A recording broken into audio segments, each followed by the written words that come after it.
जो हर पंचवर्षीय योजना में अपनी छतों पे झंडे बदल लेते हैं, कहीं किसी का, कहीं किसी का, किसी पार्टी का, उनको आप टिकट दोगे तो हम जैसे वफादारों को इस्तीफा देना पड़ेगा। हमारे करीबन अभी जो पदाधिकारी थे, करीबन 350 लोग तो जो पदाधिकारी थे, उसमें सेक्टर मिला के, जिला मिला के, मंडल मिला के, और जितने भी हमारे पदाधिकारी थे उन्होंने सबने इस्तीफा दिया है। हमारी जो शिकायत थी शीर्ष नेतृत्व से, उन्होंने वो सुनी नहीं। हमने तो लगातार उनसे संपर्क में थे, उनसे बोल भी रहे थे। कांग्रेस की पहली सूची आने के बाद अब बगावत का दौर है, वो भी शुरू हो गया है। ग्वालियर ग्रामीण विधानसभा से केदार कंसाना यानी कि प्रबल दावेदारों में से थे, लेकिन उनका टिकट काट दिया गया। साहब सिंह गुजर है, उनको प्रत्याशी बना दिया गया, जिसके बाद उन्होंने पार्टी की प्राथमिक सदस्यता से इस्तीफा दे दिया। साथ ही उनके कार्यकर्ताओं ने भी इस्तीफा दे दिया।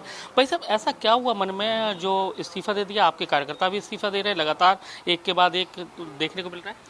देखिएगा, ये पार्टी ने 22 साल का संघर्ष नहीं देखा, 22 साल की तपस्या नहीं देखी, ईमानदारी नहीं देखी, वफादारी नहीं देखी। जो ग्राउंड लेवल पे, ग्रास रूट में जो काम कर रहे थे हम लोग 20 साल से, पार्टी को खड़ा किया उस विधानसभा में जहाँ बीजेपी का परपराठा रहता था, और उसके अलावा जो जितना काम किया है हमने, वर्क किया था, उसकी कोई गणना नहीं की गई। जो हर पंचवर्षीय योजना में अपनी छतों पे झंडे बदल लेते हैं, कहीं किसी का, कहीं किसी का, किसी पार्टी का, उनको आप टिकट दोगे तो हम जैसे वफादारों को इस्तीफा देना पड़ेगा। आपका मन क्या है और कितने लोगों ने अभी इस्तीफा दिया? आपने इस्तीफा दे दिया, आपके कितने लोग हैं? हमारे करीबन अभी जो पदाधिकारी थे, करीबन 350 लोग तो जो पदाधिकारी थे, उसमें सेक्टर मिला के, जिला मिला के, मंडल मिला के, और जितने भी हमारे पदाधिकारी थे उन्होंने सबने इस्तीफा दिया है। मैंने स्वयं ने इस्तीफा दिया है। बड़े भाई साहब हैं मेरे कार्यकारी ग्रामीण जिला कांग्रेस अध्यक्ष कल्याण कंसाना, उन्होंने भी इस्तीफा दे दिया। हम अब संघर्ष चुनाव की राह में जा रहे हैं। हम तो दरिया हैं, हमें अपना हुनर मालूम है, जिस ओर चल देंगे रास्ता बन जाएगा। ये तो कौन सी पार्टी से जा रहे हैं? क्या निर्दलीय लड़ेंगे या किसी पार्टी से, या फिर पार्टी कांग्रेस पार्टी से कह रहे हैं कि एक बार मंथन करिए, चेंज करिए, दोबारा से मंथन करिए हमारे नाम पर? ऐसा कोई विचार? नहीं, कोई मंथन नहीं करे। अब पार्टी, हमें कोई मंथन नहीं कराना किसी से।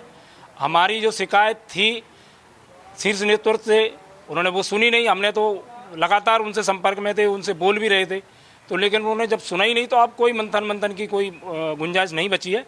किस पार्टी से लड़ेंगे वो शाम तक मैं क्लियर कर दूंगा। जिसको उम्मीदवार बनाया है साहब सिंह गुजर को, आप कैसी स्थिति देखते हैं उनकी?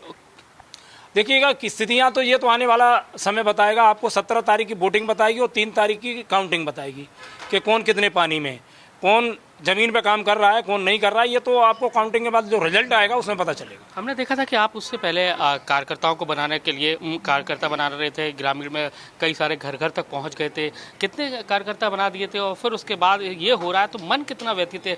मन से क्या निकल रहा है? क्योंकि आप, हमने देख रहे थे ग्रामीण विधानसभा में पहुंचे, एक घर में कार्यकर्ताओं बनाने के लिए कोशिश कर रहे थे। मैंने इस शायद मध्य प्रदेश में, मुझे जहाँ तक जान को हो सकता है मैं गलत भी हूँ, मध्य प्रदेश 230 विधानसभाओं में इंडिविजुअल व्यक्ति ने 25,000 की सदस्यता तो नहीं की होगी।